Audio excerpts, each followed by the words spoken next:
아침을 여는 굿모닝 MBN입니다. 주말 내내 몸서리 쳐지도록 추웠는데 오늘 역시 북극 한파가 이어지겠습니다. 강추위 속에 서해안에는 눈까지 더 내린다고 합니다. 기상센터 연결해 보겠습니다. 김다영 캐스터, 현재 날씨 전해주시죠. 네, 연일 한파의 기세가 좀처럼 꺾일 줄 모르고 있습니다. 여전히 중부와 전북, 경북 지역에는 한파특보가 계속되는 가운데 현재 철원의 기온 영하 19.1도까지 곤두박질 치고 있고요. 서울도 영하 11.3도에 체감온도는 영하 15도 가까이 떨어져 있습니다. 출근길 두꺼운 외투는 물론 방한용품도 잘 챙기셔야겠습니다. 한파 속에 호남 서부와 제주에는 계속해서 눈이 이어지고 있습니다. 이들 지역은 대설주의보가 발효 중인 가운데 특히 오전까지 호남 서부를 중심으로 강한 눈이 집중되겠고요. 앞으로 전북 서해안과 호남 서부에는 최고 8cm의 눈이 더 내려 쌓이겠습니다. 반면 눈비 소식 없는 동쪽 지역은 메마른 날씨가 이어지고 있습니다. 동해안과 경남 지역에는 건조특보가 내려진 가운데 바람까지 강하게 불겠습니다. 불조심하셔야겠습니다. 내셨습니다. 주말 내내 호남 지방엔 그야말로 눈폭탄이 쏟아졌습니다. 많이 내린 곳은 35cm 넘게 눈이 쌓였는데요. 북극 한파에 중부 지방에선 바다까지 꽁꽁 얼어붙었습니다. 강세훈 기자입니다. 10m 앞이 보이지 않을 만큼 눈이 쉴 새 없이 쏟아집니다. 차들은 차선이 구분되지 않은 도로를 엉금엉금 기어갑니다. 주민들은 이른 아침부터 눈을 치워보지만 눈은 그칠 줄 모릅니다. 산과 들녘도 온통 하얀색으로 변했습니다. 전북 군산에는 35cm의 폭설이 쏟아졌고 광주 전남에도 20cm 안팎의 눈이 내렸습니다. 전남 광주 지역이 요즘 가뭄으로 인해서 많이 물 부족 현상이 발생을 했는데요. 그나마 눈이 많이 오니까 좀 다행이긴 하지만 그래도 생활하는 데는 좀 불편한 감이 있습니다. 광주 도심은 제설 작업이 제때 이루어지지 않아 운전자들이 큰 불편을 겪기도 했습니다. 주택가 도로에서는 눈길에 미끄러져 보행자가 다치는 낙상 사고도 이어졌습니다. 택시를 잡아도 1시간 동안 잡히지 않고 있고 이제 장사도 해야 되는데. 설악산의 아침 최저 기온이 영하 23도까지 떨어지는 등 중부지방은 최강 한파가 몰아쳤습니다. 마치 남극처럼 보이는 이곳은 충남 서산 앞바다입니다. 기록적인 한파가 바다까지 꽁꽁 얼게 한 겁니다.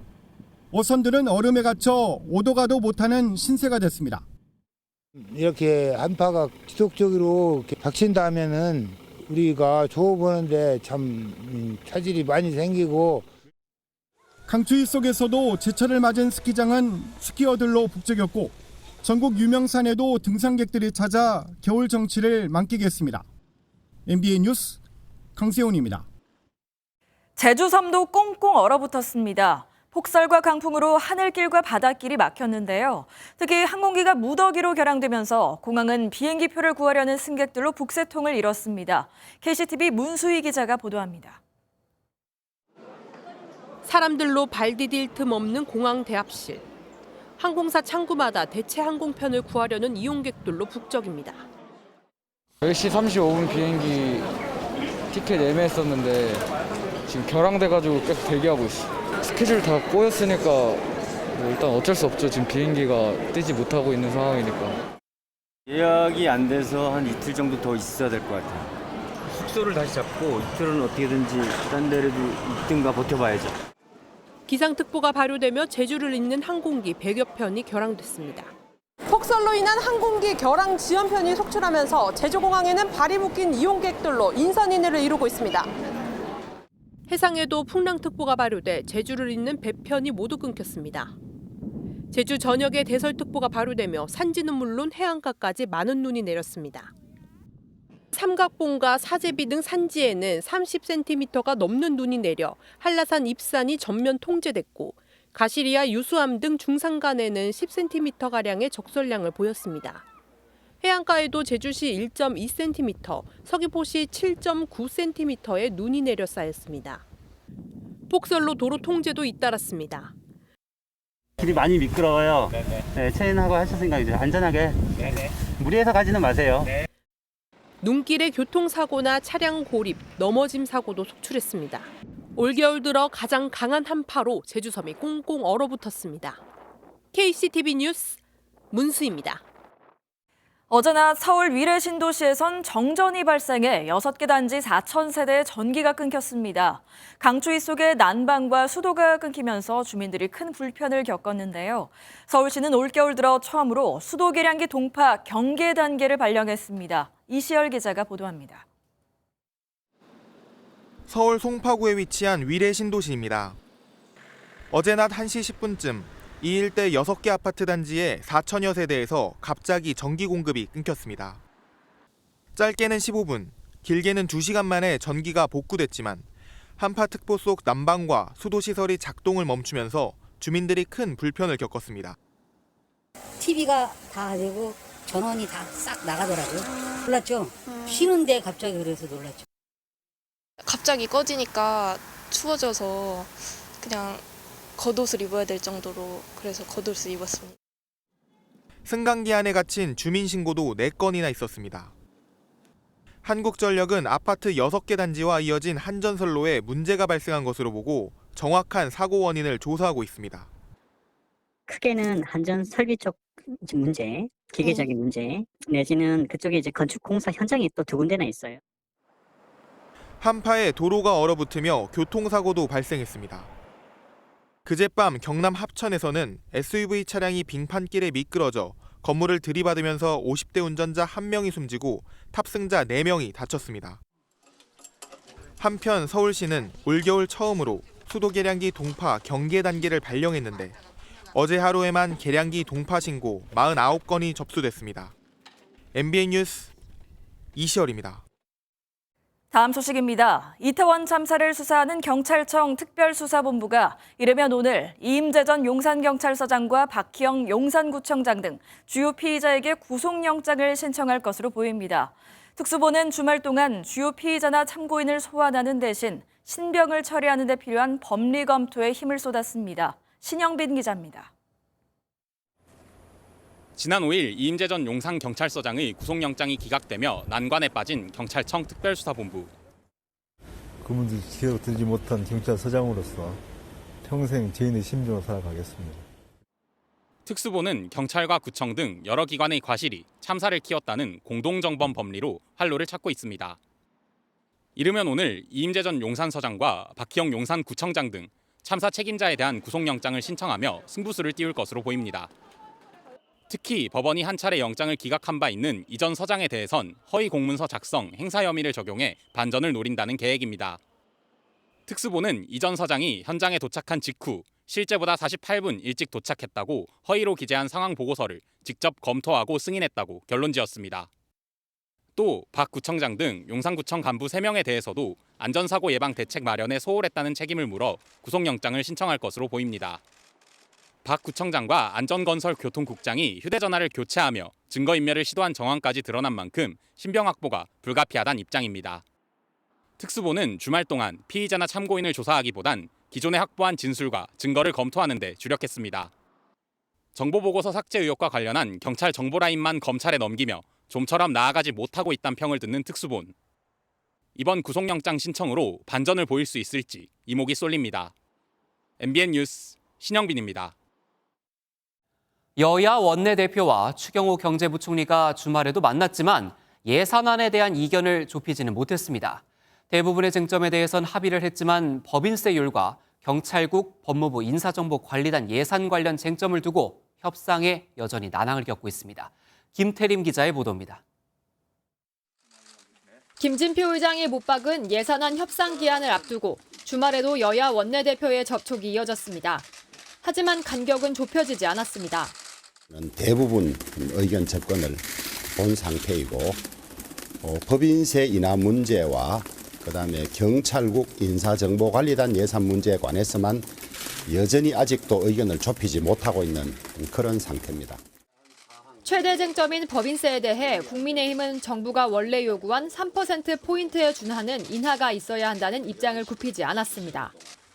또 경찰국과 법무부 인사정보관리단의 예산 합의가 안 되면 예비비로 편성하자는 중재안에 대해서도 부정적인 반응입니다. 민주당은 중재안 수용을 촉구했습니다.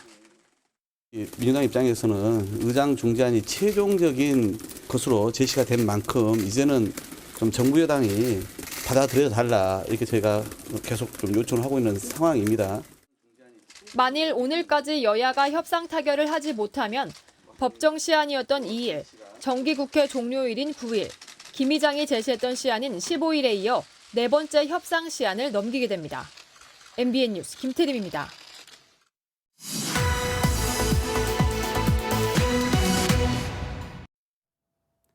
여야의 예산안 협상이 난항을 겪으면서 그 여파가 이태원 참사 국정조사 법안 심사로까지 이어지고 있습니다. 이병주 기자와 함께 정치권 이야기 더 짚어보겠습니다. 어서 오십시오. 네, 먼저 일단 야당이 오늘부터 국정조사를 시작을 하기로 한 거죠. 네, 맞습니다. 여야는 앞서 예산안을 먼저 처리하고 국정조사를 실시하자 이렇게 했었습니다. 하지만 아시는 것처럼 예산안 협상이 계속 이뤄지지 않고 있는데요. 결국 상황을 지켜보던 우상호 국정조사특위위원장이 어제 기자회견을 열고 오늘부터 국조특위를 가동하겠다 이렇게 밝혔습니다. 지금처럼 국회가 공전을 거듭한다면 국회 일정과 무관하게 국정조사를 진행해야 한다고 생각합니다. 19일 월요일 오전에는 국조특위 전체 회의를 열어 본조사 일정과 증인을 채택하겠습니다. 달 24일 출범한 국조특위 활동 기한은 45일로 다음 달 7일까지입니다. 3주도 채 남지 않은 건데요. 우 위원장은 그 기한을 고려하면 더는 기다릴 수 없다고 강조했습니다. 개문발차 형식으로 야 3당만으로 일단 특위 활동을 시작하고 여당이 언제든 참여할 수 있게 문을 열어놓겠다 이런 설명을 했습니다. 우 위원장은 현장 조사는 야당만으로도 진행할 수 있다면서도 본조사 핵심인 증인 청문회는 여야가 함께 해야 한다고 설명했습니다. 예, 말씀해 주신 것처럼 국민의힘이 줄곧 예산안 처리가 먼저다 이런 입장을 고수를 해왔는데 여당이 동참할까요? 예, 국민의힘은 이 같은 발표가 나오자마자 즉각 반발했습니다. 여야가 선 예산, 후 국정조사라고 합의를 했는데 이를 파기하는 거라는 주장입니다. 국정조사부터 시작하고 나면 예산안 협의는 세월 없이 마냥 흘러갈 것입니다. 단독 강행은 더불어민주당이 스스로 모든 문을 닫아버리는 무모한 선택입니다. 얼마 남지 않은 국정조사 기한의 연장 여부를 놓고도 기싸움이 이어질 것으로 보이는데요. 우 위원장은 1월 7일까지인 기한은 예산안이 정기국회 내 처리될 걸 전제로 한 것이라면서 연장 가능성을 시사한 바 있습니다. 국민의힘 측은 개문발차 운운하는 게 야당 단독으로 국조기간 연장을 위한 분불대기가 아니길 바란다면서 미리 선을 그었습니다. 네, 이렇게 국정조사와 예산이 맞물려서 국회가 공전을 하고 있는 것 같습니다. 이러다 보니까 당장 시급한 법안 논의 지금 진행이 되고 있나요? 네, 말씀대로 당장 새해가 되면 효력이 정지되는 이른바 일몰 법안들 논의도 지금 전혀 논의가 되지 않고 있습니다. 과로, 과속, 과적 등을 방지하기 위한 일정 운임을 보장해주는 안전운임제도 그중 하나인데요. 정부 여당은 화물연대가 3년 연장을 거부하고 파업을 벌인 만큼 원점에서 재검토해야 한다는 입장입니다. 민주당이 국회 국토위에서 3년 추가 연장 법안을 단독 의결했지만 여당이 위원장을 맡고 있는 법사위 통과도 쉽지 않은 상황입니다. 또 30인 미만 영세 사업장에 한해 허용되던 8시간 추가 연장 근로제도 이번 연말이면 끝이 나는데요. 정부 여당은 중소기업과 소상공인의 생존 문제라면서 연장을 촉구하고 있지만 환노위 의석을 과반 갖고 있는 민주당은 주 52시간제에 역행하는 제도라며 반대하고 있습니다. 네, 대통령실 상황도 한번 짚어보겠습니다. 윤석열 대통령이 이번 주부터 각 부처별 신년 업무 보고를 받는다면서요? 네, 모레죠. 오는 21일부터 기획재정부가 먼저 신년 보고를 시작합니다. 장관 독대 형식이었던 지난 7월 첫 업무 보고와 달리 이번엔 대국민 보고 방식으로 진행될 예정입니다. 윤석열 정부 2년 차를 맞아 그간의 성과와 내년도 업무 계획을 대통령뿐 아니라 국민께 직접 보고하는 대국민 보고 형식으로 진행됩니다. 두세 개 부처를 묶어 공통 현안에 대한 토론도 진행하기로 했는데요. 민간 전문가와 정책 수요자, 일반 국민들도 참여해서 정책과 개혁 과제들에 대해 의견을 나눈다는 계획입니다. 다만 방송통신위원회와 국민권익위원회는 서면 보고로 대체하기로 했는데요. 이 부처들은 문재인 정부 때 임명된 인사가 아직 기관장으로 있는 곳들입니다. 대통령실 관계자는 정부 철학과 과제에 동의하지 않는 분들과 국정 방향을 논의하는 것이 타당하지 않다, 이런 판단이 있었다고 설명했습니다. 예, 그런데 대통령실에서 논란이 되고 있는 부분도 있다면서요. 윤석열 대통령 명의로 나간 연말 선물이 뒤늦게 논란이 되고 있다는데 어떤 내용입니까? 네, 지난 17일이었습니다. 윤준병 더불어민주당 의원이 자신의 SNS에 관련 글을 올렸는데요. 지역 주민이 대통령으로부터 연말 선물을 받았는데 뜯어보니 그 내용물이 모두 수입산이었다. 일부러 농민 열받게 하려고 선물 보낸 것이 아니냐, 이런 질문을 했다는 겁니다. 실제로 함께 올린 사진에서 땅콩, 피스타치오 등 견과류에 중국산과 미국산이라고 적혀 있는 걸 확인할 수 있었는데요. 윤 의원은 대통령의 품격에 맞는 연말 선물로 사용할 수 있는 국산 농산물이 없었냐고 반문을 했습니다. 이에 대해 선물을 보낸 행정안전부는 향후 정부의 연말 선물 품목 선정 시 제조 판매업체와 제품의 원산지 확인 등에 주의하겠다고 설명을 했습니다. 예, 마지막으로 오늘 국회 일정 간략하게 한번 정리를 해주시죠. 네, 일단 여당인 국민의힘은 내년도 경제 정책 방향에 관해 논의하기 위해 오늘 오전 당정협의회를 엽니다. 기재부에서 내년도 경제 정책 방향에 관해 보고하고 자유토론을 거쳐 그 결과를 발표할 예정인데요. 오늘이 국회의장 중재안의 처리 시한인 마지막 날인 만큼 당정에서 예산안도 관련 논의가 이뤄질 가능성이 있어 보입니다. 예. 반면 더불어민주당은 오늘 오전 최고위원회 회의가 예정돼 있는데요. 지난주에 결론 내지 못했던 박지원 전 국가정보원장 복당 문제가 논의될 것으로 보입니다.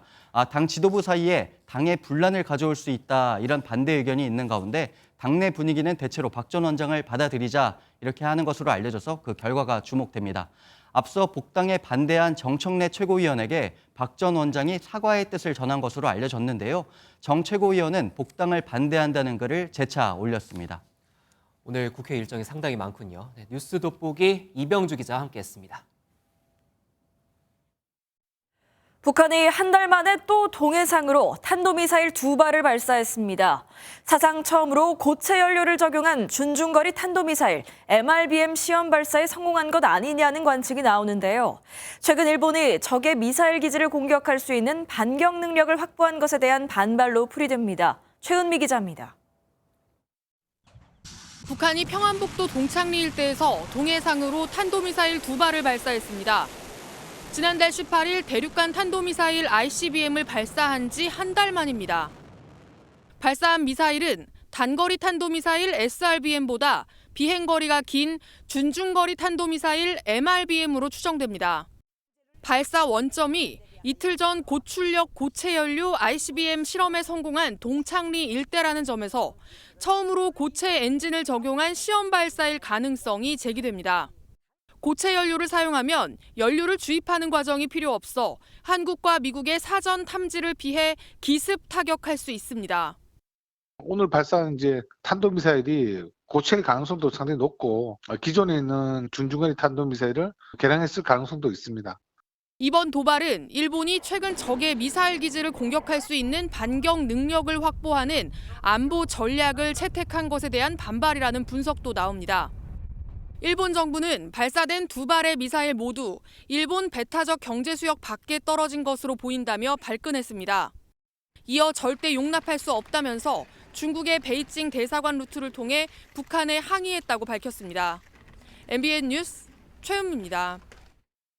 북한이 어제 준중거리 미사일 발사와 관련해 서해 위성 발사장에서 정찰 위성 개발에 중요 시험을 했다고 밝혔습니다.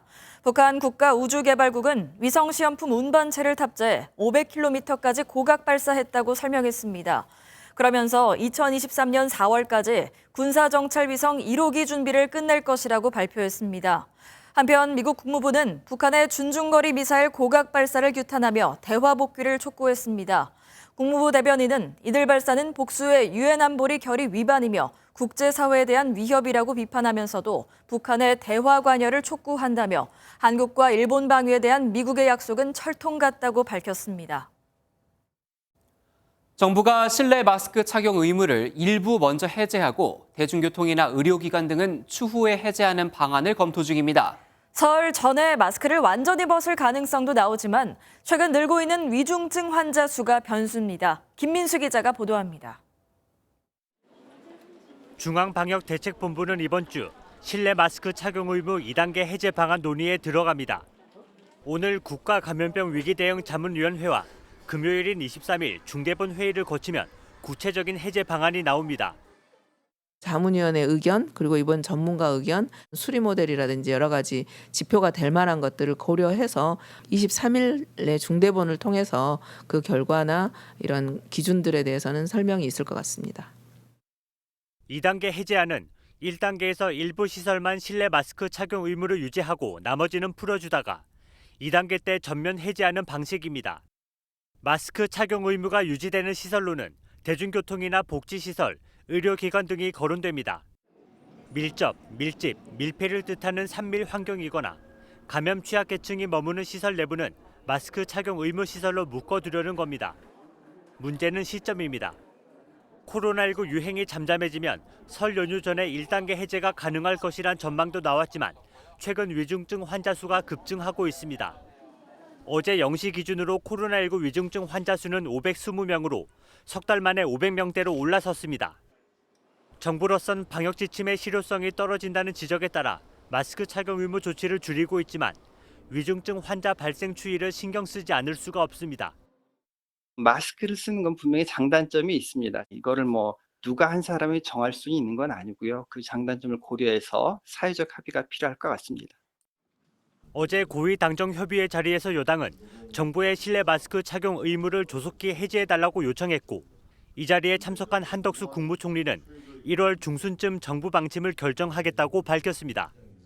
MBN 뉴스 김민수입니다. 대장동 의혹 사건의 키맨 김만배 씨의 최측근인 화천대유 공동대표 이모 씨와 쌍방울그룹 전 부회장 최모 씨가 구속된 뒤 처음으로 소환 조사를 받았습니다.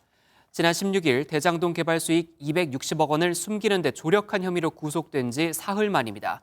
검찰은 이들이 김 씨의 오랜 측근으로 김 씨의 금고지기 역할을 한 것으로 보고 추가 은닉재산 규모와 행방을 집중적으로 조사한 것으로 전해졌습니다.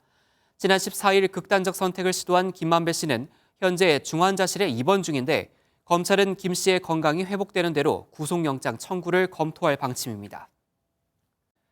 지하철 1호선 수원역 선로에서 50대 남성이 숨진 채 발견돼 경찰이 수사에 나섰습니다. 사고 수습을 위해 어제 오후 7시 반쯤 승객 200여 명을 싣고 광운대역으로 향하던 지하철 1호선 열차와 후속 열차들의 운행이 잠시 지연됐습니다. 경찰 관계자는 CCTV 확인 등을 통해 정확한 피해자 신원과 사고 경위를 수사할 예정이라고 밝혔습니다.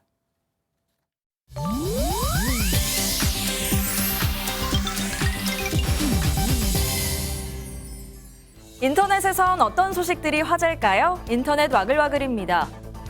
1959년 19순정으로 데뷔한 이후 500여 곡 이상 히트곡을 기록한 국민 가수 이미자 씨가 국가유공자 예우에 앞장선 공로를 인정받아 국가보훈처로부터 감사패를 받습니다.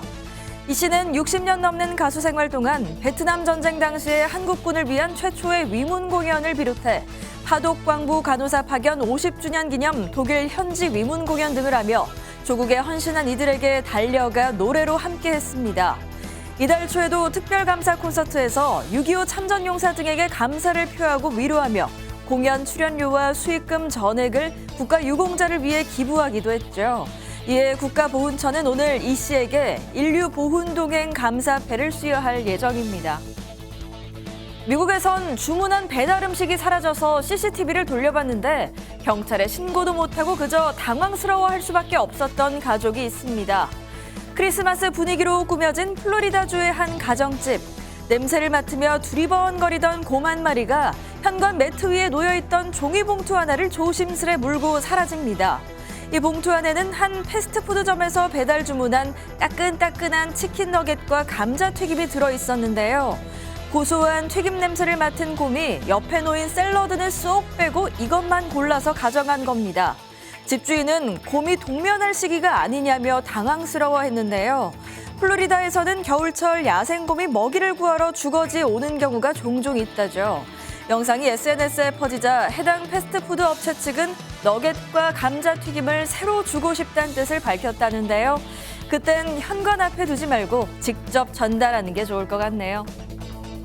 유엔 난민기구의 특사로 난민 문제 해결에 앞장서왔던 할리우드 배우 엔젤리나 졸리가 특사직에서 물러나겠다고 밝혔습니다. 그녀는 20년간 유엔과 일할 수 있어 감사했다며 앞으로는 현지 난민단체와 직접 접촉하겠다는 입장을 전했는데요. 엔젤리나 졸리는 2001년 유엔 난민기구 친선대사에 임명된 것을 시작으로 2012년부터는 특사로 활동해왔지만 지난 6월 유엔이 인권 침해 문제에 제대로 대응하지 못하고 있다고 비판한 바 있습니다. 유엔이 현지 단체와 자원봉사자들의 목소리를 듣기보다 강대국에게만 귀를 기울인다고 주장했는데요. 아마 이 같은 이유로 특사직을 그만두는 거라는 분석이 나옵니다. 필리포 그란디 유엔 난민기구 최고대표도 졸리의 결정을 지지한다고 답한 걸로 알려졌습니다. 인터넷 와글와글이었습니다. 날씨만 추운 게 아니라 부동산 시장도 한파 속에 있습니다. 금리 인상에 전셋값이 뚝 떨어지면서 전세 보증금을 돌려주지 못하는 집주인이 크게 늘고 있는데요. 보증금을 돌려달라며 법원으로 달려간 세입자 수는 역대 최고치를 기록했습니다. 최윤영 기자가 보도합니다. 올 들어 지난달까지 서울의 임차권 등기 명령 신청 건수는 3,700여 건, 작년 같은 기간보다 26% 증가, 연간 기준 최고치를 기록했습니다. 인천은 2,600여 건, 역시 연간 최고 기록인데 작년의 2배를 넘어선 수준입니다. 임차권 등기 명령은 전월세 계약 만료 시점에 세입자가 보증금을 받지 못할 경우 법원의 신청에 받아내는 제도입니다. 최근 전세 가격 하락으로 보증금을 감당하기 힘든 집주인들은 전세금을 못 돌려주고 분쟁도 늘어나는 것입니다. 실제 전세값 하락은 가파릅니다. 서울 반포의 한 아파트 전세값은 한때 최고 22억 원까지 찍었지만 최근 13억 원까지 떨어졌고 잠실도 14억 원에서 10억 원까지 내렸습니다. 13억에서 12억 5천 그 사이면 하세요. 많이 떨어졌습니다. 작년 겨울 비슷한 시기 1년 전쯤에도 20억 정도는 했었죠. 너무 단기간에 많이 내려와서요. 매매 물건의 전세 전환으로 전세 공급량은 오히려 증가하고 고금리의 전세 수요는 월세로 움직이면서 전세값이 내려가는 것입니다. 전세값 하락은 매매값 하락에 또 다른 압력으로 작용할 수 있어 침체된 부동산 시장은 더 부담스러워 보입니다. MBN 뉴스 최윤영입니다. 다음은 강제동원 피해자 양금덕 할머니의 서훈 수상 제동 논란과 관련한 후속 보도입니다. MBN 취재 결과 외교부의 수상 제동 결정은 할머니가 수상자로 추천된 것을 알게 된 당일 오후였습니다. 그리고 불과 반나절 만에 장차관 승인까지 일사천리로 진행됐죠. 안병수 기자가 단독 보도합니다. 양금덕 할머니가 지난 9월 박진 외교부 장관에게 전달한 자필 편지입니다. 그동안 흘린 눈물이 배 한 척이라며 일본의 사죄를 받기 전에는 눈을 감지 못하겠다고 적혔습니다. 양 할머니는 지난 30년 동안 일제 강제동원 피해자들의 권리 회복을 위해 노력했고 이에 서훈 수여 대상자로 추천됐지만 외교부의 제동에 불발됐습니다. 그런데 이러한 외교부의 판단은 불과 반나절 만에 결정된 것으로 MBN 취재 결과 확인됐습니다. 외교부가 행안부로부터 양 할머니의 서훈 추천 사실을 전달받은 건 지난달 30일 오전입니다. 그날 오후 외교부의 일본 담당 부서인 아시아 태평양국의 검토를 거쳐 서훈을 보류하자는 결정에 대해 장차관 승인이 완료됐습니다. 외교부의 제동에 다음 날인 지난 1일 열린 차관 회의에 양 할머니의 서훈 안건은 상정이 불발돼 수상은 무산됐습니다. 외교부 당국자는 MBN과의 전화통화에서 반나절 만에 제동 결정은 부처 간 협의가 필요해 급하게 결정했다고 답변했습니다. 그러면서도 MBN이 앞서 보도한 인권위의 2차례 협의 요청을 묵살한 것에 대해서는 별다른 해명을 내놓지 않았습니다. MBN 뉴스 안병수입니다.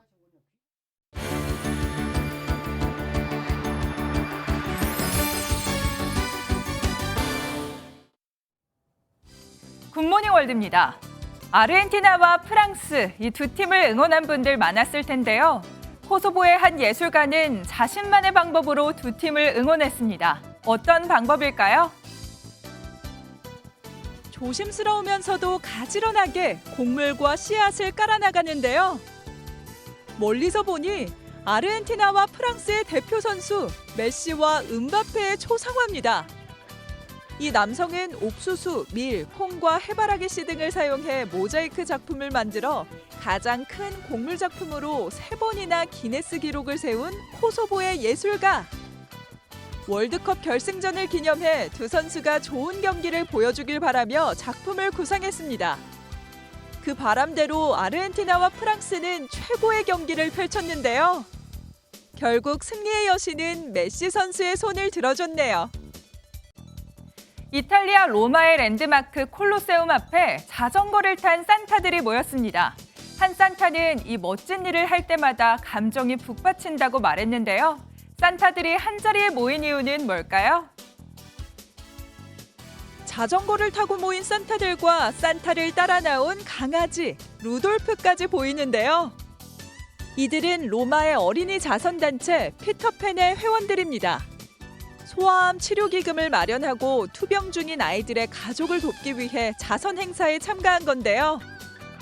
무려 1000명의 산타가 콜로세움에서 자선단체 본부까지 자전거 행진을 했습니다. 피터팬은 1994년부터 이런 자선 행사를 통해 700가구가 넘는 가족들을 도왔습니다. 산타들의 따뜻한 마음이 전해져 아픈 아이들이 깨끗이 나았으면 좋겠네요. 유럽연합 EU가 탄소 배출권 거래제를 개편하기로 잠정 합의하면서 산업계 탄소 배출 규제가 더욱 강화될 전망입니다. EU는 이번 개편으로 2030년 탄소 배출권 거래제 적용 분야의 탄소 배출 감축 목표치를 2005년 배출량 대비 62%로 올리기로 했습니다. 탄소 배출권 거래제는 산업시설과 공장의 온실가스 배출량이 EU 회원국에서 정한 수준을 초과하면 초과량에 대한 배출 권리를 사고 팔 수 있도록 한 제도입니다.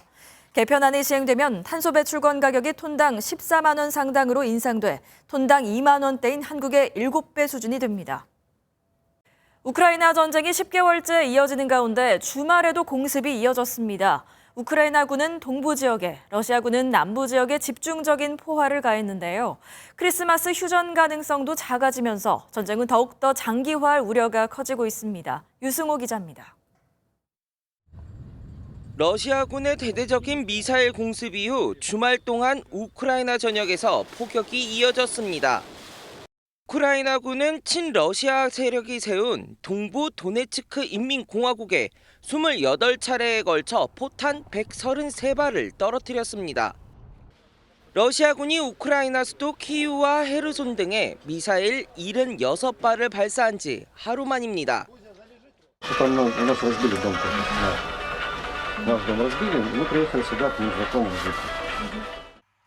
외신들은 이번 공격으로 민간인 2명이 부상을 당했다고 전했습니다. 러시아군 역시 주말 공습을 이어갔습니다. 우크라이나 정부는 러시아군이 남부 헤르손 일대에 54건의 포격을 가해 3명이 숨지고 6명이 다쳤다고 밝혔습니다. 잇따른 공습에 파괴된 발전소와 변전소 등 시설 복구 작업에 한창입니다. За день вдалося повернути електрику майже 6 мільйонів. Ще дуже багато роботи, щоб стабілізувати систему. Є проблеми з постачанням тепла, є великі проблеми. 전 세계의 우려 속에도 강대강 대치가 이어지면서 두 나라의 크리스마스 휴전은 사실상 불발됐고 전쟁은 장기화 조짐마저 커지고 있습니다. 한편 푸틴 러시아 대통령은 건강 이상설과 난미 도피설 등 신변 의혹을 의식한 듯 군사령관 회의 모습을 공개했습니다. MBN 뉴스 유승호입니다. 이란 정부가 이른바 히잡 반대 시위로 불리는 반정부 시위에 대한 강경 진압을 멈추지 않고 있습니다. 유혈 진압과 공개 처형도 서슴지 않던 당국은 시위를 지지한 이란의 국민 배우까지 체포하며 여론 차단에 나섰습니다. 고정수 기자입니다. 지난달 이란 배우 타란의 알리두스티는 착용이 의무화된 히잡을 벗은 사진을 SNS에 올렸습니다. 손팻말에 쓰인 문구는 여성, 생명, 자유. 칸 영화제를 누비며 아카데미상을 탄 영화의 주인공인 배우가 이란 내 반정부 성격인 히잡 반대 시위에 연대를 표한 겁니다. I think Iranian society is already in the spotlight because of all the events that is going around in the world, which is probably not bad. 이란 현지 언론은 이같이 정부를 비판해온 알리 두스티가 허위 정보를 게시하고 사회 혼란을 조장한 혐의로 체포됐다고 보도했습니다. 영국 가디언은 최근 이란 당국이 젊은 세대의 서양 가치관을 주입한다고 판단되는 유명 인사들을 목표로 체포하고 있다고 평가했습니다. 히잡을 느슨하게 썼다는 이유로 체포된 20대 여성의 의문사에 고문 의혹이 제기되며 촉발된 시위는 석 달 넘게 계속되고 있습니다. 그럼에도 이란 정부는 그간 시위대를 유혈 진압하고 공개 처형을 강행해 유엔과 유럽연합 차원의 제재도 이뤄졌습니다. MBN 뉴스 고정수입니다. 3년 전 독일 드레스덴의 한 박물관에서 총 1조 원대에 달하는 예술품이 도난을 당했는데요. 범인들이 숨긴 위치를 털어놓으면서 당시 도난당한 보석의 상당수를 최근 되찾았습니다.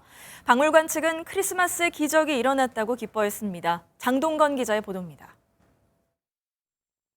캄캄한 밤, 손전등을 든 사람이 박물관 진열장을 둔기로 수차례 내려칩니다.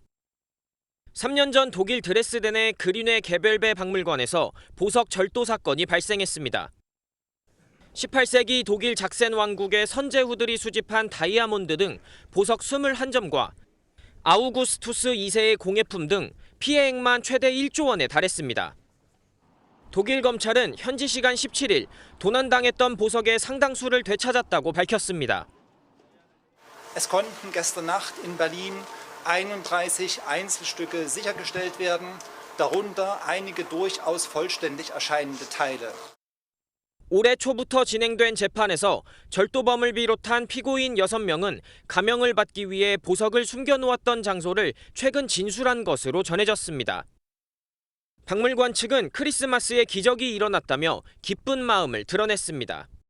Aber natürlich, wenn Sie dann so eine wundervolle Nachricht bekommen am Tag vor dem 4. Advent, dann glauben Sie eher an ein Weihnachtswunder.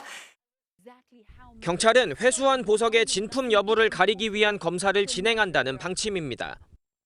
MBN 뉴스 장동건입니다. 트위터가 일론 머스크 최고 경영자에게 인터뷰를 요청했던 미국 워싱턴 포스트 기자의 계정을 영구 정지해 논란이 일고 있습니다. 워싱턴 포스트의 테일러 로렌즈 기자는 머스크에게 인터뷰를 요청하는 온라인 메시지를 보낸 뒤 회신 여부를 확인하기 위해 트위터에 접속했다가 계정이 영구 정지된 것을 확인했다고 밝혔습니다. 머스크는 지난주 자신의 전용기 위치를 추적해온 언론인들의 트위터 계정을 무더기로 정지했다가 언론의 자유를 해친다는 비판이 쏟아지자 복구한 바 있습니다.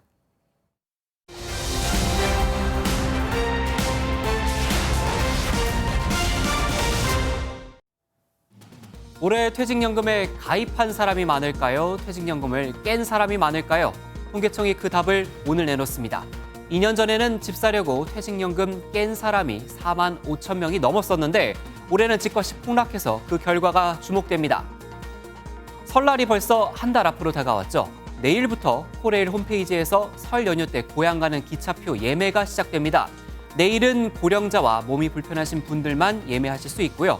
모레와 글피는 전 국민이 예매 전쟁을 벌일 것으로 전망됩니다.